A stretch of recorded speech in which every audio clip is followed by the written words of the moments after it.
안녕하세요. 동화작가 명은숙입니다. 이렇게 만나뵙게 돼서 정말 반갑습니다. 저는 작년 2019년 매일신문 신춘문예로 동화에 당선되었고요. 그리고 그해 황금펜 아동문학상을 수상하였습니다. 우리는 살면서 정말 수많은 많은 계절들을 지나오는데요.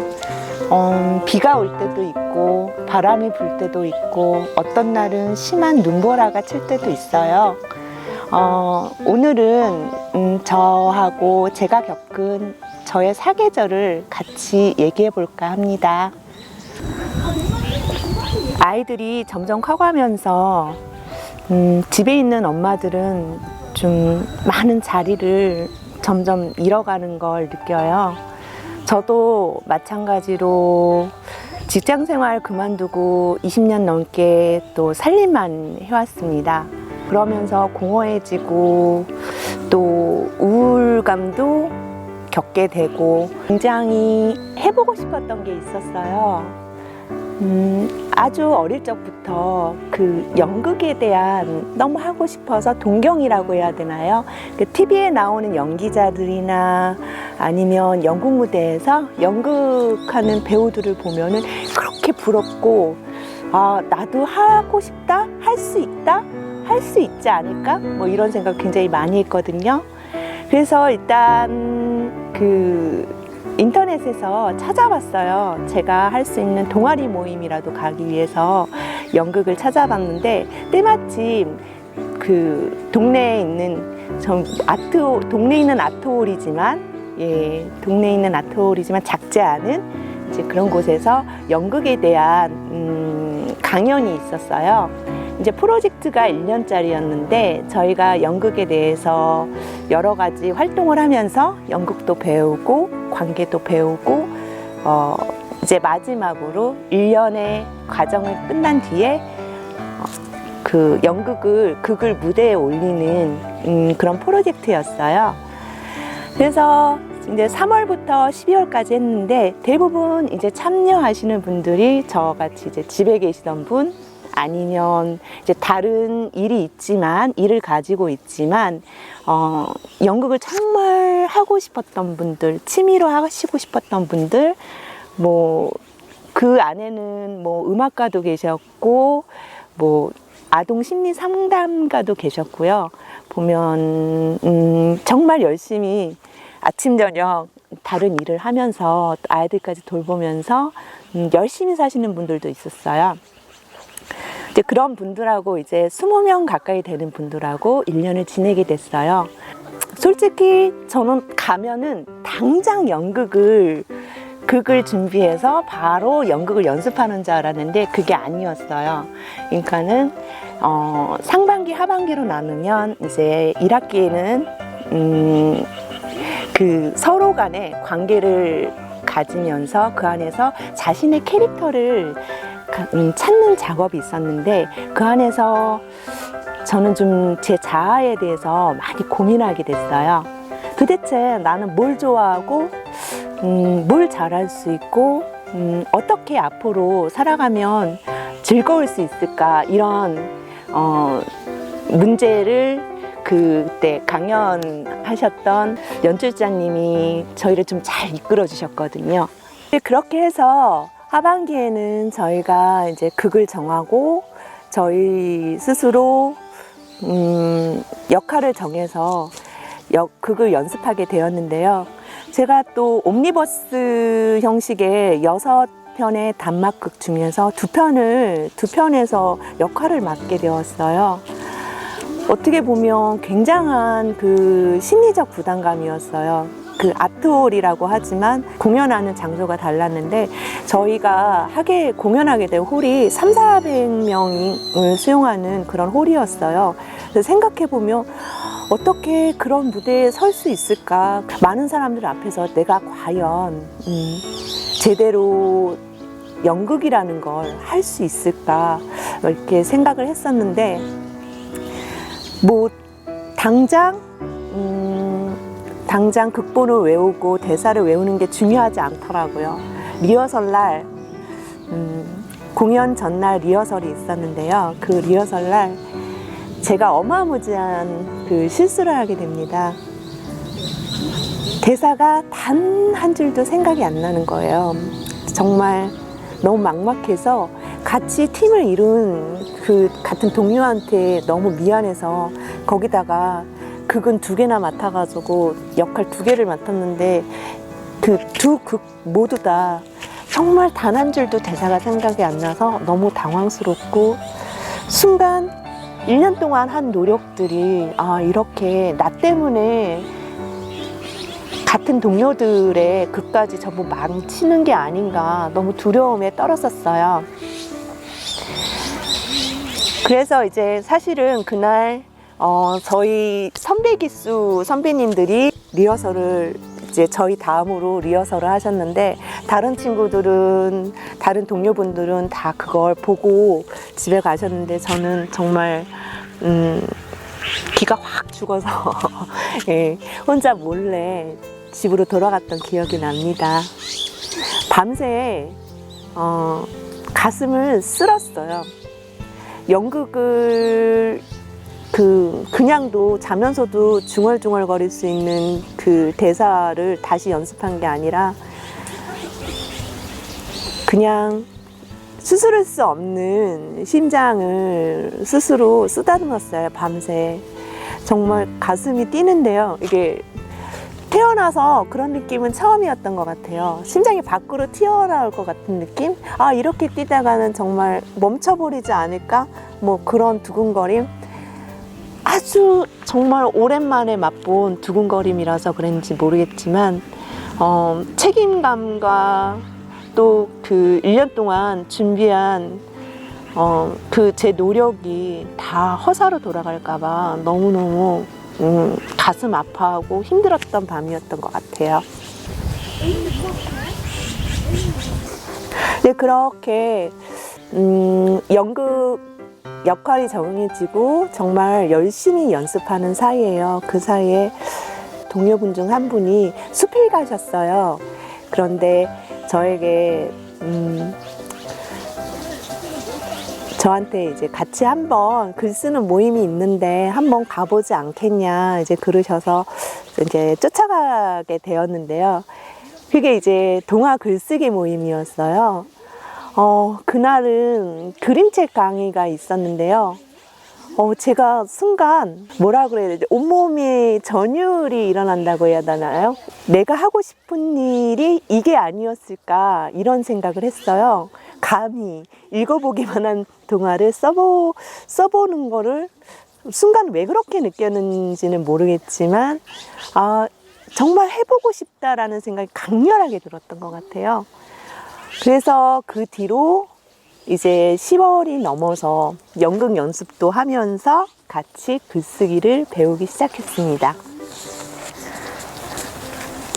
선무당이 사람 잡는다는 말 있잖아요. 근데 제가 글을 모르니까 그렇게 정말 두려움 없이 썼던 것 같아요. 그래서 단편을 막 일주일에 한 편씩 썼었어요. 그렇다고 꼭 좋은 글은 아니지만 그때 당시는 그거 외에는 다른 게 생각나지 않을 정도로 너무 쓰기가 너무 좋았던 것 같아요.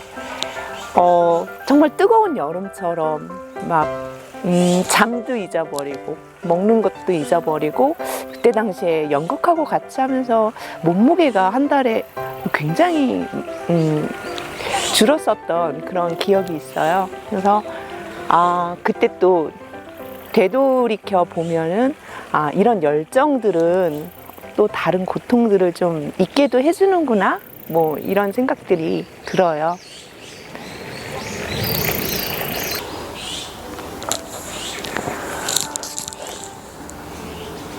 글이 처음이었어요. 이제 뭐 편지나 일기 정도는 써봤지만 이렇게 무슨 이야기를 짓거나 막 생각했던 것들, 그 꾸며낸 이야기를 제가 직접 손으로 써본다는 거는 뭐 생각도 못 해본 일이었죠. 이야기를 이제 지으면서 많은 공모가 있다는 거를 알았어요. 그래서 이제 이왕 할 거면 작가가 정말 돼보고 어떨까? 작가가 돼보면 어떨까? 작가가 되어서 글을 쓰면 더 내가 정말 더 즐겁게 글을 쓸 수 있지 않을까? 이런 생각도 들었고, 또 집에서는 또 아이들이나 남편에게도 뭔가 나의 또 새로운 모습, 자리를 보여줄 수 있지 않을까. 반오기였어요, 사실은. 나도 할 수 있다. 그러면서 이제 신춘문예라는 걸 알게 되고, 또 다른 동화 공모전들을 알게 되었어요. 이제 또 정말 되지도 않는 글, 지금 생각하면 되지도 않는 글들을 막 써댔던 것 같아요. 순간 갑자기 글을 한 줄도 쓸 수가 없었어요. 이제 그게 뭐였냐면, 처음 글쓰기를 하다 보니까 이론적인 부분이 하나도 모르는 거예요. 이론적인 부분을 하나도 모르고 그냥 묵턱대고 쓰다 보니까 이게 뭐 자기적인지 개연성이 떨어지는 글인지 저 스스로는 하나도 몰랐었죠. 이제 가르치시는 작가 선생님이 말씀해 주시기를 개연성이라는 말씀을 하시더라고요. 네 글은 당신의 글은 이 부분에서 너무 개연성이 떨어진다. 이건 이야기가 될 수 없다. 이렇게 말씀하시는데 도저히 모르겠는 거예요. 그래서 도저히 모르겠어서 그거를 생각하고 막 정말 있는 동화 없는 동화 막 도서관에서 살다시피 하면서, 그리고 책을 읽었었는데 그래도 그 개연성을 모르겠어요. 그 개연성이라는 게 어떤 사건의 원인과 결과, 그 결과가 되지는 그 원인이 바로 개연성이었던 거예요. 사건과 사건을 연결하는. 근데 그 부분을 해결하지 않고서는 다른 글에 자신감이 들지 않아서 한 6개월 동안 너무너무 고생했던, 한 줄 쓰지 못했던 그 기억이 있습니다. 하지만 또 자꾸 생각하다 보면은 무언가 떠올라요. 그래서 좀 조심스럽게 그 다음에 합평 원고를 6개월 만에 내놨었는데 다행히 개연성이 해결이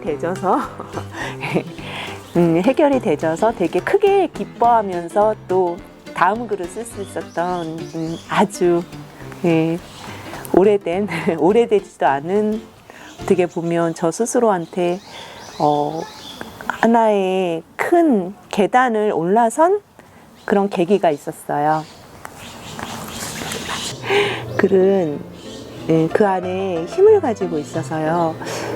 글을 보거나 또 가슴으로 그걸 받아들였을 때 굉장히 그 안에서 어떤 작용을 한다는 생각이 들어요. 그 힘들이 내 안에서 온몸에 퍼지면서 또 다른 기운을 같이 끌어오거든요. 그래서 저는 글이 살아있다고 생각을 해요.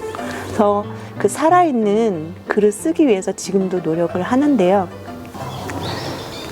많은 분들이 느끼셨을 거예요. 동화책을 읽으면 이게 정서가, 왜 그런 경험이 있으셨는지 모르겠지만 왜 저의 자신의 아팠던 그 부분들이 막 생각이 나면서 오버랩돼지면서 막 눈물이 나왔던, 우리는 그걸 이제 뭐 감동이라는 표현을 쓰고 공감이라는 표현을 쓰기도 하는데요.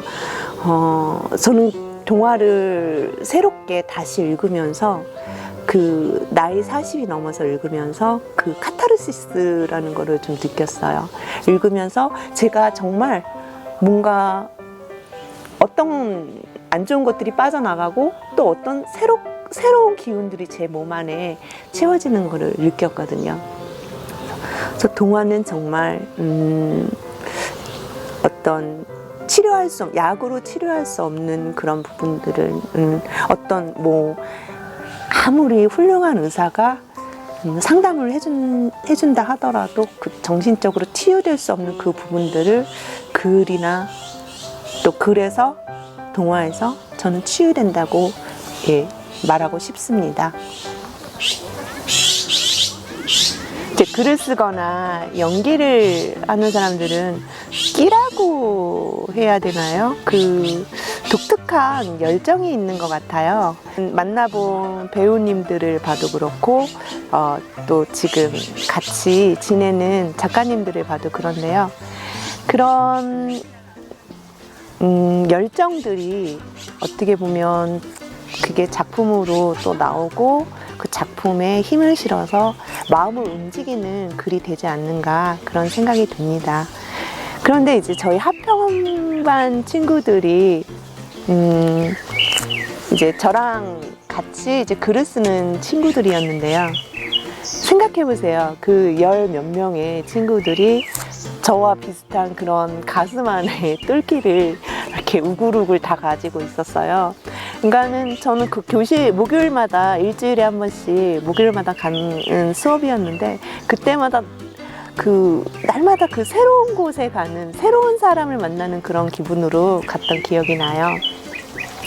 그 2시간만큼은 굉장히 열띤 글을 가지고 의논하고 토론하고 또 자기 생각을 표현하고 2시간 반이요. 어떻게 가는지 모르고 그게 점심때를 놓치고 막 3시간, 4시간 될 때도 있고 또 식사 시간에까지 이어져서 막 이야기가 이어졌던 그런 때가 있었어요.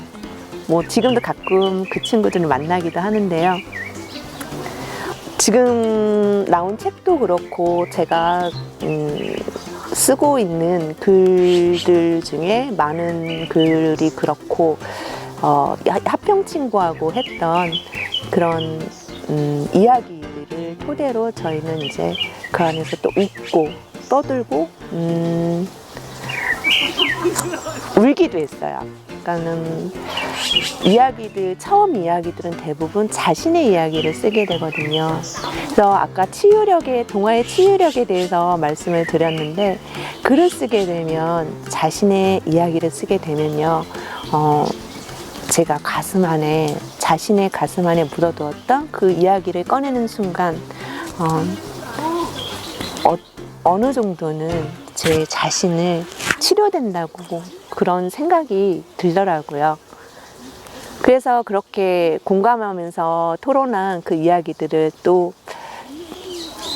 걷어낼 건 걷어내고 또 받아들일 건 받아들여서 또 하나의 또 멋진 이야기가 완성되곤 했습니다.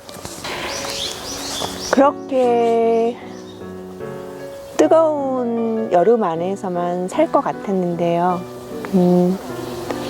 어느 날 갑자기 가을 없이 겨울이 찾아왔어요.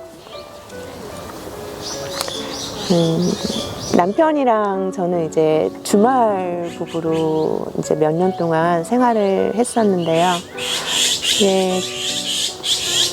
다니던 직장을 이제 몇 번씩 바꾸게 되더라고요. 어느 정도 나이가 되니까. 그러면서 이제 멀리 지방에서 남편은 근무를 하게 되고 저는 아이들하고 이제 경기도에서 이제 살게 되었는데 저희가 주말 부부여서 그랬는지 모르겠지만 남편의 속마음을 다 이렇게 제가 다 보다듬지는 못했던 것 같아요. 되게 작은 땅을 샀었는데 그걸 되파는 과정에서 좀 잘못되어서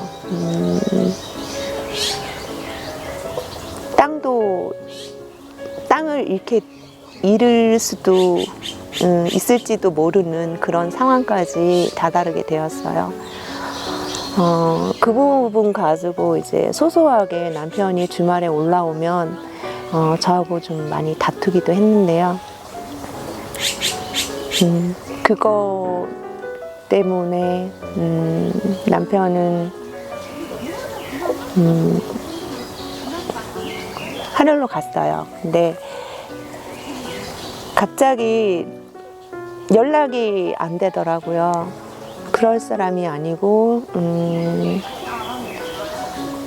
전화를 해도 받지 않은 그 이틀이 정말 오만 생각이 다 들었는데 결국에는 그 아이들하고 같이 그 사람이 사는 집으로 찾아가는 택시를 타고 가는 중에 회사 직원분한테 전화를 받았어요. 정말 생각할 수도 없고 상상할 수도 없는 일이 벌어졌던 거죠. 사이는 어쩐지 모르지만 그렇게 갑자기 남편이 이렇게 돌아가게 됐습니다. 남편의 이제 핸드폰을 뒤지던 중에 그 땅을 팔고 그 대금을 회수하지 못하는 과정에서 굉장히 스트레스를 많이 받은 걸 알게 됐어요. 죽기 전 바로 그날도 그런 문자와 전화와 그 반복되는 메시지들을 제가 볼 수 있었어요. 그리고 나서는 그 다음부터는 제가 아무것도 볼 수 없게 되었어요.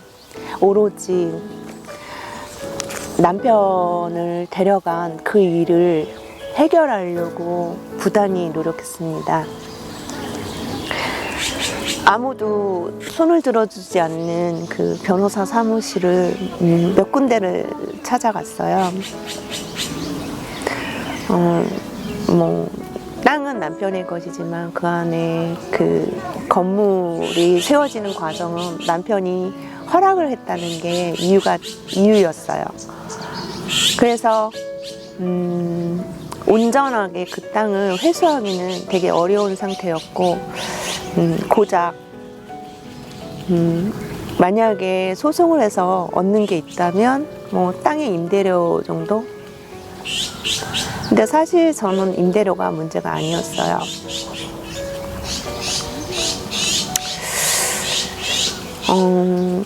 사기를 친 거짓말을 한 그 사람한테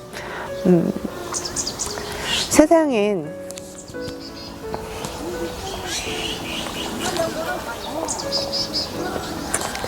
정의가 살아있다는 걸 좀 보여주고 싶었거든요. 잘못하면 응당한 대가를 치른다는 걸 꼭 알려주고 싶었어요. 그래서 싸우게 된 게 그 싸움이 사실은 얼마 전에 끝이 났습니다. 제가 승소를 했고 그 땅도 다시 되찾았고 그 안에 세워진 교회 건물도 저희 이름으로 이제 등기가 되어지면서 일이 마무리되어졌습니다. 뭐 이겼다고는 생각하지 않습니다. 소송은 그런 것 같아요. 이긴 사람이든 진 사람이든 그 과정 속에서 너무 잃는 것들이 너무 많아요. 2년을 그렇게 싸우면서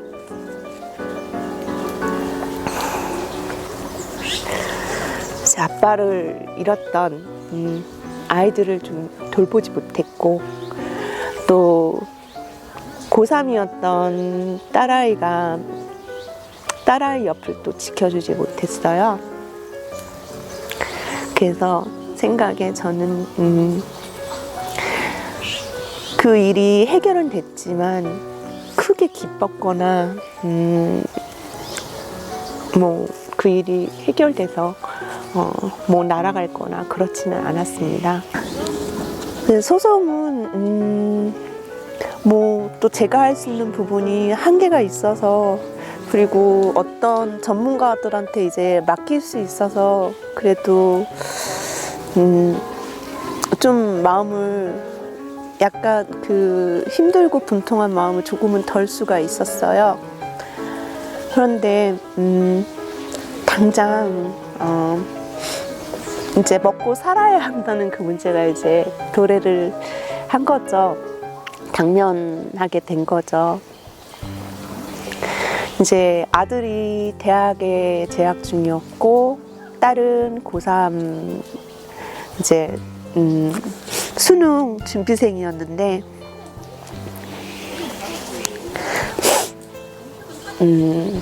어쩔 수 없이 이제 아들을 등 떠밀다시피 해서 이제 군대를 보냈어요.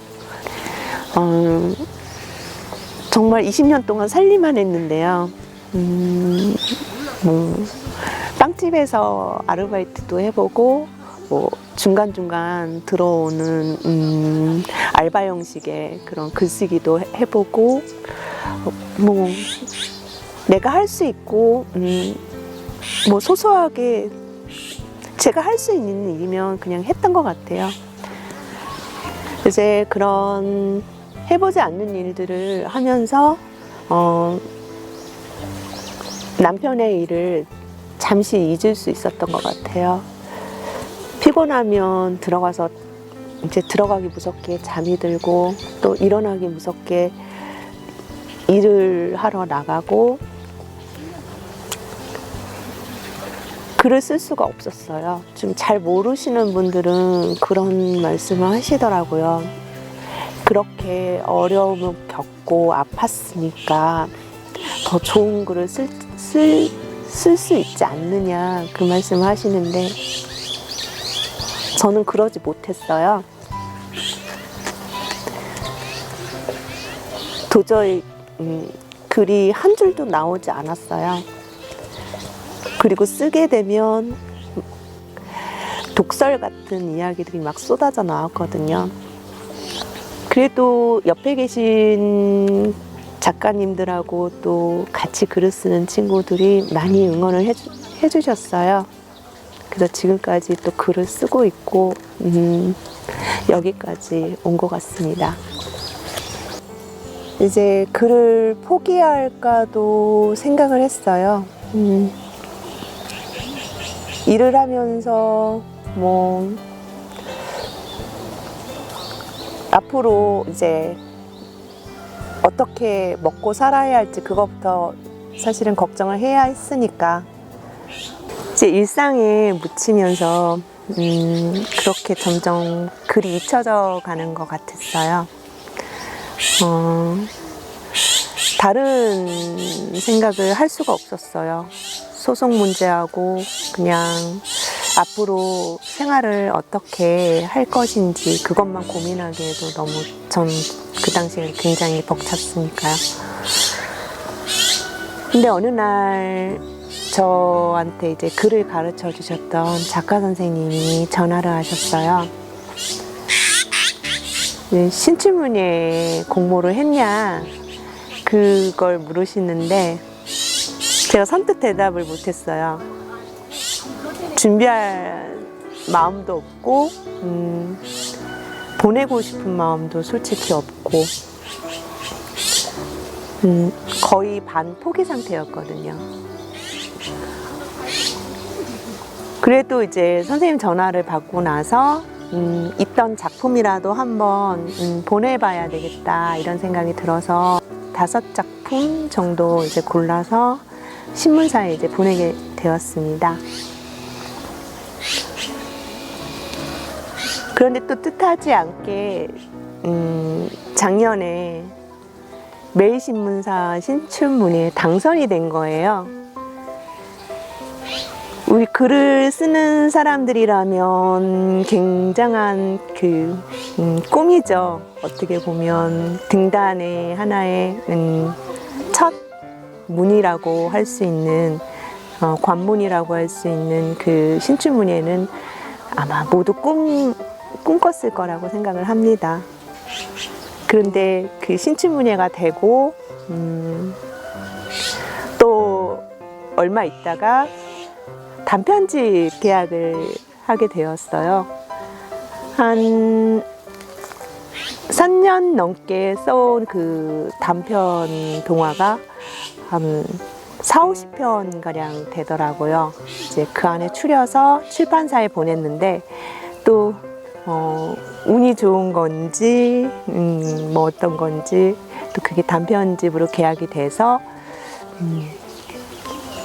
이제 1년의 과정을 거쳐서 지금 올해 그 단편집 모음집이 나오게 되었습니다. 그리고 이제 그 뒤로는 이제 장편을 쓰려고 무지 노력을 했는데요. 그게 또 쉽게 장편이 써지지가 않더라고요. 그래서 정말 오랜만에 쓴 단편 동화 한 편을 이제 공모전에, 문학상 공모전에 이제 보내게 됐는데요. 그게 또 작년 여름에 당선이 되면서 굉장히 기뻤죠. 그리고 나서는 다른 일을 해볼까 했던 그런 마음을 모두 접게 되었어요. 나는 글을 써야겠구나.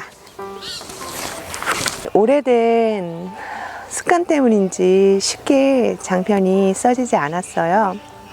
이제 그게 또 지금 제가 또 극복해야 될 하나의 관문인 것 같은 생각이 들고요.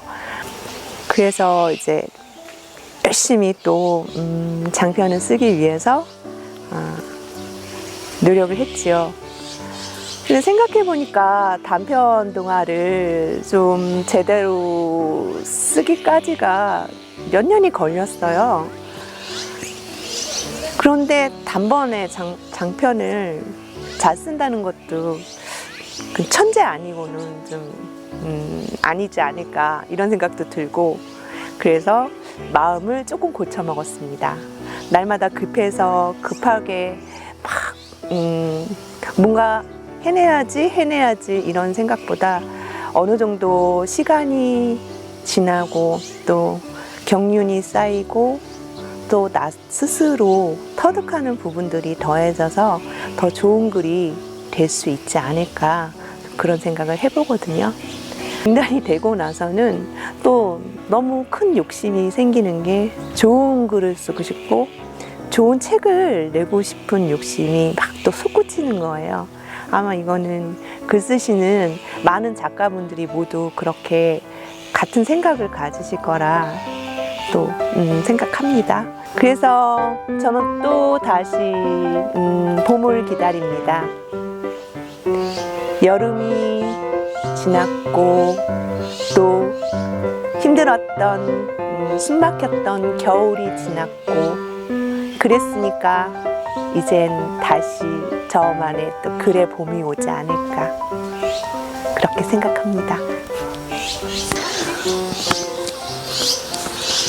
이번에는 동화로 보는 그 소재 찾기를 한번 해보려고 해요.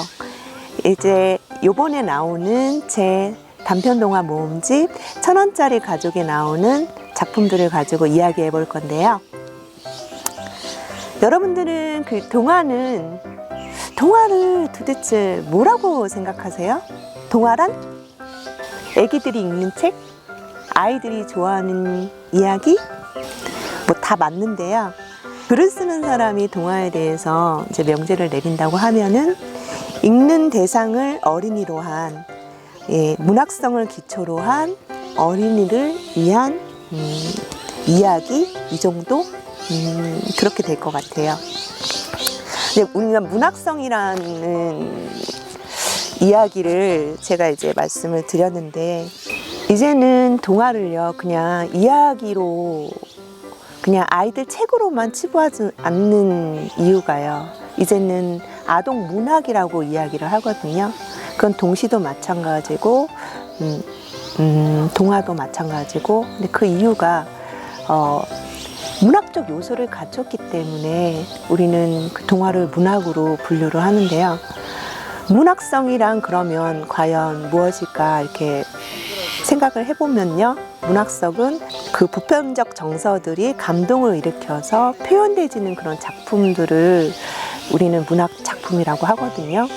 그러면 우리가 알고 있는 동화는 뭐가 있는지, 대부분의 분들이요, 정말 제가 좀 실망을 한 게요, 어느 사이트에서 동화를 무슨 명작 동화에 나오는 그런 공주 이야기, 왕자 이야기, 동물 이야기 뭐 그런 것만 동화라고 생각하시는 분들이 있더라고요.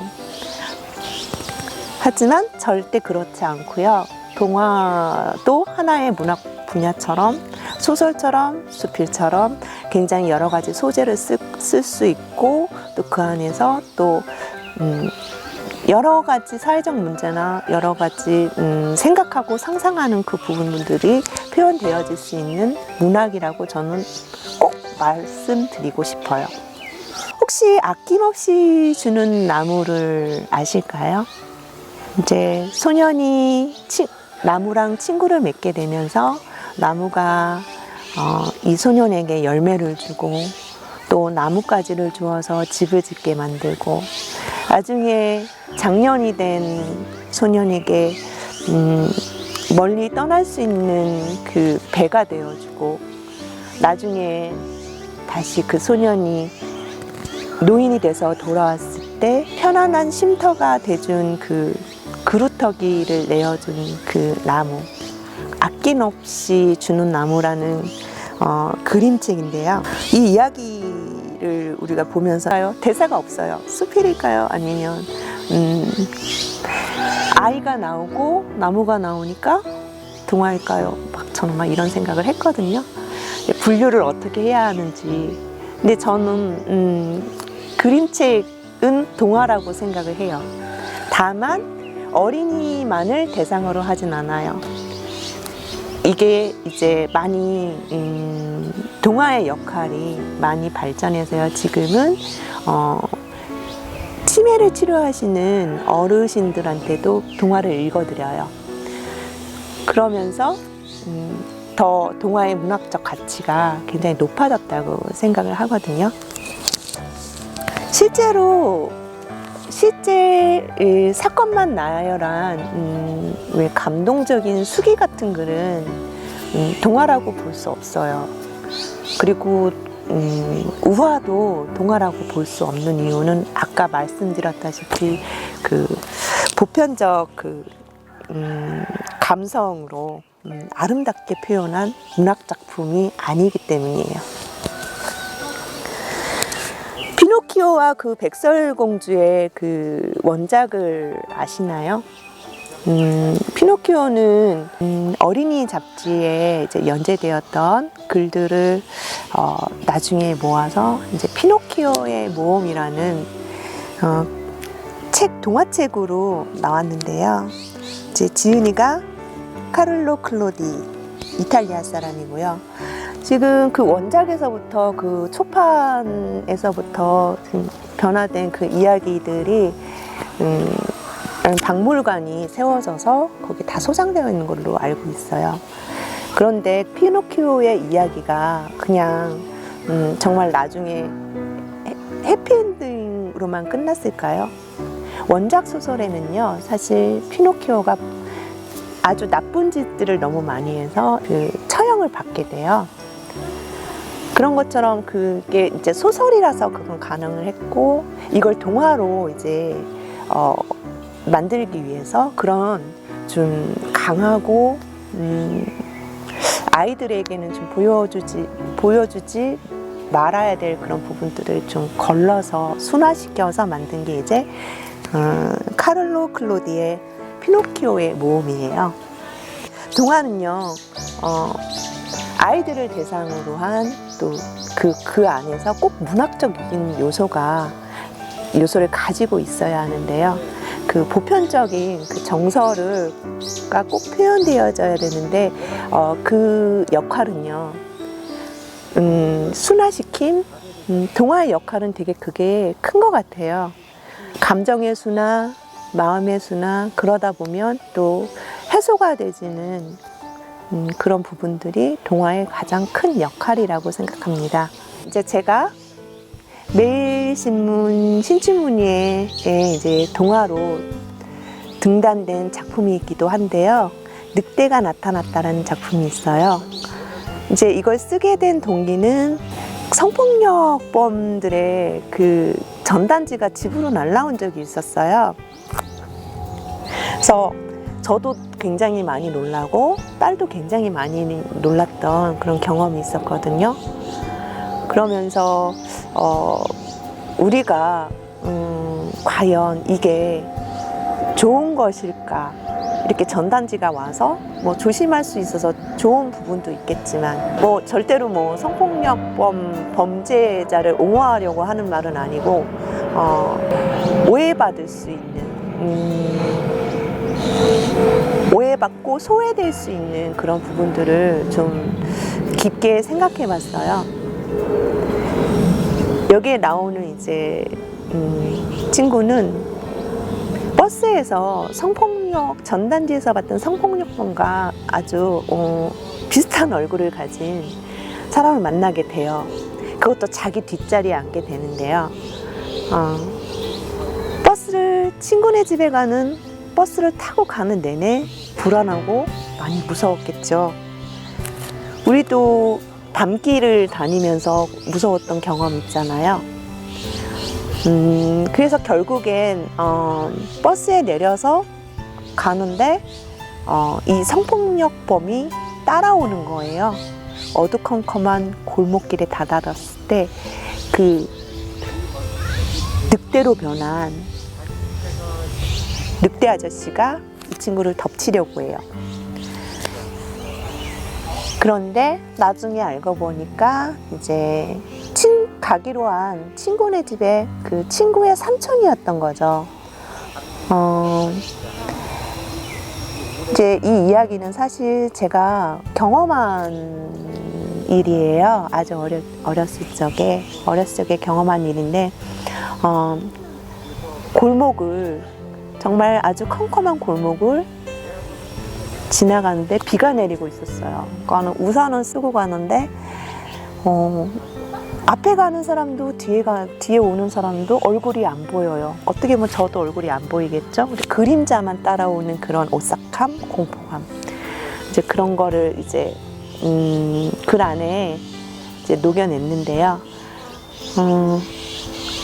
이렇게 소재는요, 작가의 어릴 적 이야기를 경험을 토대로 해서 쓰는 경우가 너무 많아요. 사실 너무 많고요. 이런 글을 우리는 경험을 토대로 쓰고 좀 사실적 현실을 썼을 때 우리는 그걸 보통 생활동화라고 이야기를 해요. 그리고 이제 하얀 선물 같은 경우는 그 위안부 이야기인데요. 몇 년 전에 그 애틀란타에 세워지려 했던 그 평화의 소녀상을 반대했던 사람들이 있었어요. 그게 뭐 딱히 제가 입으로 말씀을 안 드려도 특정한 나라를 지목하지 않아도 아실 거예요. 근데 그 기사가요, 4줄짜리였어요. 근데 그거를 토대로 생각하다가 어떻게 하면 이 이야기를, 이 아픈 우리의 역사를 어떻게 표현할 수 있을까? 나만의 방식으로 내 생각을 제대로 말할 수 있을까? 생각하다가 소녀상을 직접 주인공으로 내세웠어요. 소녀상은 말하지도 못하죠. 동상이니까. 그 위에 만들어진 새도 말하지 못하고 지저귀지도 못할 거예요. 근데 이제 상상 속의 소녀상은 생각하고 다만 행동을 하지 못하고 말을 못할 뿐이지 생각을 가진 그 조형물로 이제 제가 만들었거든요. 그 아픈 역사를 도대체 우리 아이들한테 어떻게 이야기를 해주면 좋을까 정말 많이 고민했던 작품이기도 하고 오래 걸렸던 작품이기도 합니다. 이렇게 기사에서 소재를 가져올 수도 있고요. 또 마법의 아략이라는 작품이 있어요. 이거는 이제 뭐 제 경험이기도 하고 주변 친구들, 이제 제 딸이나 저기 다른 친구들이 많이 고민하고 있는 그런 이야기들을 제가 이야기로 만들어 봤는데요. 다이어트에 관해서 또 이제 건강에 관해서 사실 어른이고 아이들이고 많이 고민하는 것 같아요. 또 어떻게 보면 그 날씬하다라는 게 근거 없는 정답과 해답 같이 그렇게 제시되어지는 게 저는 못마땅했어요. 그래서 이제 마법의 아략이라는 글을 쓰면서 이 나오는 수진이라는 주인공은요, 굉장히 춤도 잘 추고 자신감도 있는 친구지만 단 한 가지, 조금 몸이 무거워요. 몸이 무거운데 이제 반 친구가 이제 몰래 어떤 약을 먹는 걸 보고 그거를 이제 그게 소원을 들어주는 약이라고 들으면서 그 약을 사게 돼요, 친구한테서. 하지만 과연 그게 그런 약이 있을까요? 세상에 막 저절로 키가 커지고 저절로 살이 빠지고, 솔직히 그런 약은 없다고 생각을 하거든요. 아이들이 보는 지금 어른들을 어떻게 보고 있는지 우리 어른들이 좀 먼저 좀 생각을 해봐야 하지 않을까, 이런 시선으로 이 글을 쓰게 됐어요. 뭐 결론은 뭐 마법의 아략이 뭐 키도 못 크게 하고 살을 빼지는 못했지만 마음이 커지는 알약으로 그리고 이제 마지막으로 소개해드리고 싶은 작품은요, 1,000원짜리 가족이라는 작품인데 처음에 이제 초고가요, 가족을 갑자기 모든 가족을 잃어버린 아이의 슬픔을 그린 작품입니다. 그래서 사실은 이건 이제 세월호 사건에서 친구가 엄마 아빠와 그 구명보트에서 마지막 작별을 고하게 되는데요. 가족을 잃는다는 건 정말 많이 슬퍼요.